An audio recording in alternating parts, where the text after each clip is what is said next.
Hello and welcome to TVET Tutorials. My name is khupare. On behalf of our team here at TVET Tutorials, we'd like to extend our congratulations to the class of 2022 for achieving their senior certificate. Now, as newly certified people, you're probably asking yourself, where do I go? What do I do? What's next? Today, we're going to discuss what are your options if you want to study further at the TVET College. Firstly, you need to find out about the TVET colleges in your area. Most districts of South Africa, each province of South Africa has a TVET college. You need to look into the TVET colleges and find out what courses or programs are available for you to study. You will need to make a decision about the course or program you want to study, and then you will need to check your APS score if it shows that you qualify for this qualification. Your APS score is calculated from your final marks compared to the admission requirements of the course.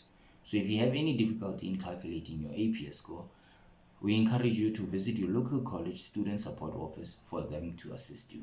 Once you have decided what your course or program you want to study is and you qualify with the APS score, then you have to fill in an admission application.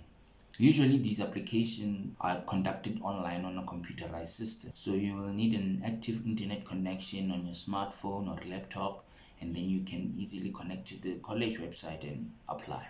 If you have any difficulties with internet connection or access, you can also visit your student support office at your local college.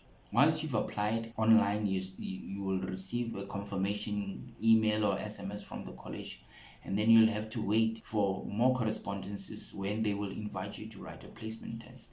Now, it's important for you to provide the college when you're doing the application process that you provide a contact number that is reliable, and you must always have your phone charged and always near to you so that when the important call comes, you are able to respond, or when the SMS comes, you see it. Once you have been invited for the placement exam, you will be required to go and write the exam at the college of your choice. Once that is done, your student support office will assist you to apply for a bursary from the NSFAS scheme or from any other fund that is available for your choice of program. There are different funds for different programs. There's funds for engineering, there's funds for business studies. All you have to do is just inquire from your student support office. Basically, those are the steps if you want to study further at a TVET college in any of South Africa. But if you have any questions or comments, please do not hesitate to contact us on our comment section. Remember to subscribe and hit the bell icon so that you get notified whenever we upload a video. From us and the team, goodbye.